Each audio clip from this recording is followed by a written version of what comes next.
Hey, YouTube family, and welcome to another edition of The Strong Show. I know it's been a minute. People have been telling me, hey, Kevin, it's been about 10 days. You haven't dropped a video. So I'm here to do that today. Today's video, we're going to talk about don't get too comfortable with debt. So we're going to talk about that. We're going to talk about credit card debt, the mindset of somebody when they manage their own credit on a personal and business level. We're going to talk about a very, very interesting topic, income, and basically with income, money versus credit. And then I'm going to end the video showing you a chart that kind of breaks down by income bracket who's actually living paycheck to paycheck. So before I get started, if you are enjoying this type of content, please do me the honor of smashing that like button, comment and share because I care. But more importantly, if you haven't subscribed to this channel and you do like the content that I am providing, please do me the honor of subscribing, and I will try to hold true to my word of at least putting out a video once a week. So without further ado, let's go ahead and get into this. I'm very excited about this topic.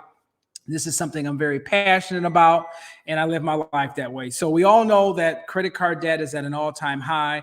People are getting to the point now where they're actually putting essentials like food, utilities, things of that nature on credit because they're just simply tapped out. I have shared on Facebook and other platforms the personal savings rate in the United States. I encourage you to look at that. If you go with Fred, actually the word Fred, F-R-E-D, and then type in personal savings, it'll pull up a chart. And our personal savings rate as a country is the worst it's been probably in history. A couple videos ago, probably a couple weeks ago, I also shared with you a consumer sentiment chart, if you guys remember that, showing you that's probably the worst it's been since around 1960 or 1961. So things are not looking good. I wanted to title this video, Don't Get Comfortable with Debt, because it really, really, really eats away at your ability to basically have any type of freedom, your ability to basically purchase a home. It just basically strangles you. It limits your options. If you want to go out and maybe start a business, I mean, I can go on and on and on in terms of naming all the restrictive things that happen to you when you're saddled with too much debt. Okay, so first of all, some of you are fans of Dave Ramsey. I think for those people who are in serious debt, that need to get out of debt, a sprinkle of his philosophy is probably medicine well served. But for the long haul, if you're really trying to elevate your standard of living, create some financial security for yourself and your family, there are some circumstances where debt is considered a good thing. Some people think that going into debt for your education is a good thing. I don't know about that. I would probably say it depends on what you're getting a degree in, right? It's not just about following your passion and accumulating $100,000 worth of debt because you've got a history degree, right? That may not be a wise choice. But let's talk about, I was looking down here in my notes a little bit. Let's talk about mindset. And I was explaining some of this to my good friend, Mr. Hamilton out in Ohio. He and I have been friends for over 30 years now. And I was just talking about, I said, Don, you know, this is really interesting. And I talked about this when I was on the radio back in 2017. And this is what I mean by mindset, folks. You've got a poor mindset and a rich mindset. And I don't mean this particularly in terms from an income standpoint, but this is what I'm getting at. The person who's got like a 750 FICO score that's got 50, 60, 80, $100,000 worth of personal credit, you get these personal offers in the mail, right? And you just throw them away because you don't look at them, right? Because you might have X amount of thousands of dollars of available credit, but you really don't use it. You know you need credit in the event that you need to purchase an automobile or you decide to get a home or you need to rent an apartment. You know, even insurance sometimes will look at your credit to determine what rate they're going to charge you. So credit is important, but people at that FICO score level, like 740 and above, that have a ton of credit, but have zero balances or they're paying their credit card debt off every month, they don't get fixated on the credit. They know it's there, but it's something that's in the back of their mind, right? So when you get, once again, when you get the pre-approved offers, you just throw them away. Or before I go to the other one, or the other use of it is that rewards, right? Some people like, hey, I put all of my bills, Kevin, on this card, but myself or me and my significant other, We pay that sucker off in full every month because we like to get the cash back. We like the miles. Some people like to travel, and they pick particular cards and put a lot of debt on those cards, but they make sure they pay it off on a monthly basis. So once again, their mindset around their credit isn't like, oh my God, I have all this available credit. What shall I do with it? Is more so a means to an end in terms of, I know it's important, but I'm using it for other benefits, but I'm not really incurring debt. Now, the other side of the coin is that person who's probably got that 660 to 670 and they want more credit, right? They can't wait to get a pre-approved offer. That's the poor mindset, because that person can't wait to get that card so they can charge on it. So when you're in that mindset, you're not looking to pay your debt off every month. You're looking to basically use that as a lifestyle, right? So all of a sudden, you're buying something and you're telling yourself, oh, I can make minimum payments on it. And you get comfortable. Now we're getting into the theme of the video. You get comfortable with making minimum payments. And before too long, you start charging more and more and more, not only on that card, but on other cards. But as long as you can make the minimum payment, you're comfortable with financing all of this debt, even though it's probably tied to a very high variable interest rate, probably at least 18 to 20%, if not higher. And what happens over a period of time is that debt starts to accumulate, that minimum payment starts to get higher and higher. And before you know it, you're upside down and you're in what they call massive credit card debt. So like I said, there's two different mindsets there. There's the person who basically uses it for miles or cash back. They pay it off every month. They don't get fixated on how much credit they got or how many pre-approved offers they get in the mail, and they kind of just file it away. And there's that other person who has this insatiable appetite because they can't wait to get their next credit card. And if that's your mindset, you're probably somebody that needs to take the Dave Ramsey approach.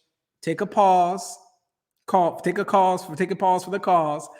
Tackle your existing debt, starting with the highest interest rate first, and get a hold of your spending habits before you incur any more debt. Never get comfortable with debt, especially bad debt. So here's the next topic before I get into the chart. And I kind of throw this out to Don, my friend.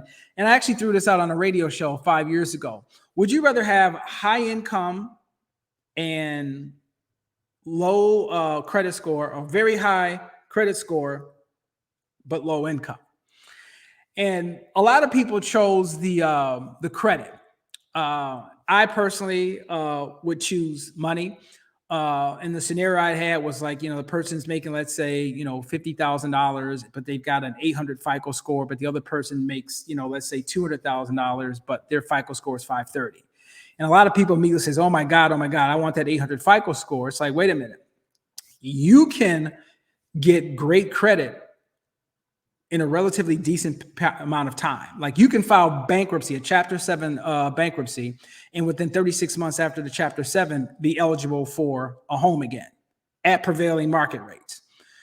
But the point I like to make about the income, if you're at $50,000, how long is it going to take you to get to $200,000? How long is it going to take you to 4x your annual income to the point where it's at $200,000?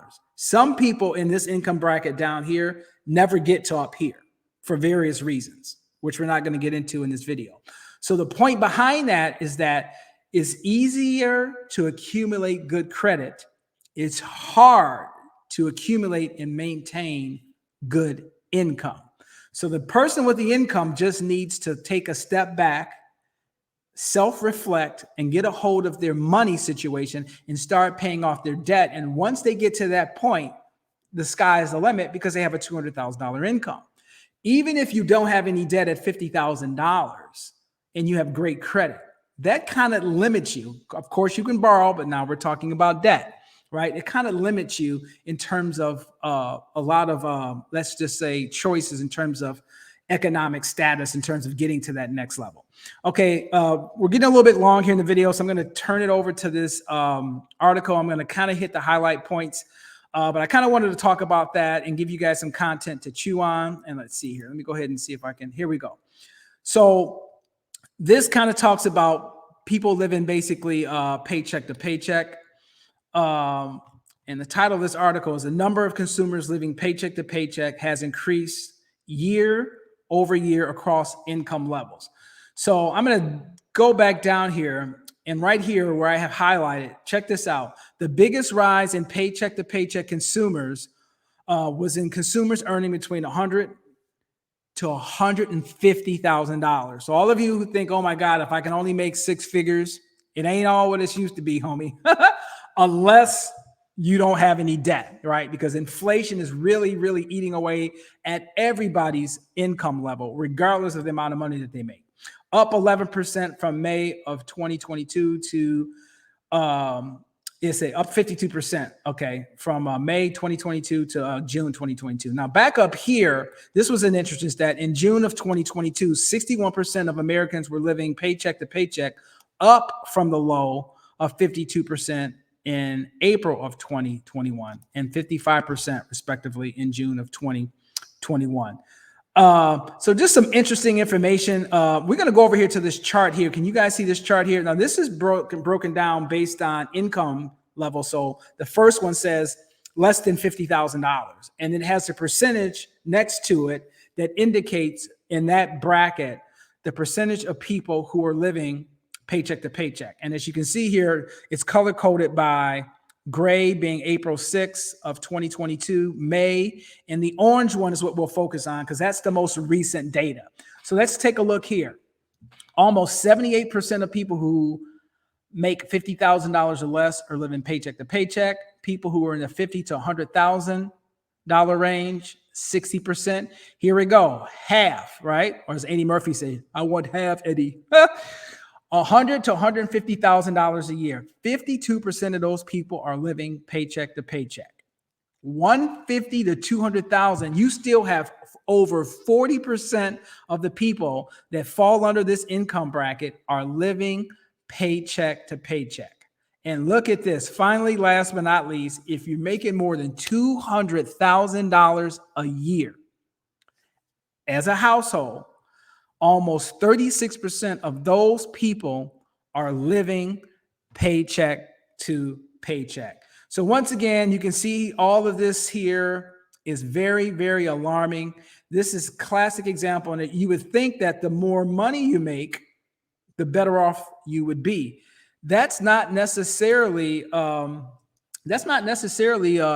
situation, folks. It really isn't, because you get a high income and you have a high consumption lifestyle. And then you get to the point where you make a lot, but you spend a lot. And everybody has that proverbial itch when they make a lot of money that they feel they have to spend it, or they base the comfort, right? The theme of this video was don't get comfortable with debt. They base their comfort level on materialism. It's the house, it's the Mercedes, it's the vacations, right? It's all these, it's the clothes, it's all of the jewelry, it's all of this stuff. But a lot of that stuff is being funded with monthly debt. And that person on the outside has the appearance that everything is okay, but it really isn't, because they have too much debt. And when you have too much debt, it restricts you from choices. I remember back when I was in the mortgage industry back in 2005, or I'm sorry, I'm gonna go way back in 1990 when I was studying to get my real estate license in Ohio. I had an appraiser guy, and his name was Leroy. And it was just a general rule of thumb. And I don't know if it applies today. I'd have to put pen to paper. But basically what he said is that for every $10 worth of debt, you lose like $100 worth of purchasing power. So if you went out and got a car and your car note was $500,000, I'm sorry, if your car note was $500 a month, if your car note was $500 a month, that would take $50,000 away from your purchasing power. So that might mean the difference of your kids going to a really good school system to a subpar school system. That might mean the difference of you living in a really, really good area where there's low crime. Then all of a sudden you have to live in an area that maybe the crime is a little bit higher. So it has a tremendous impact. Debt has a tremendous impact on your ability to make choices and to accumulate wealth. I'm going to finally end this video with my slogan: please keep your credit score up and your debt down. Once again, this was the Kevin Strong Show. Please like, subscribe, comment, and share, because I care. And I'll see you guys in the next video.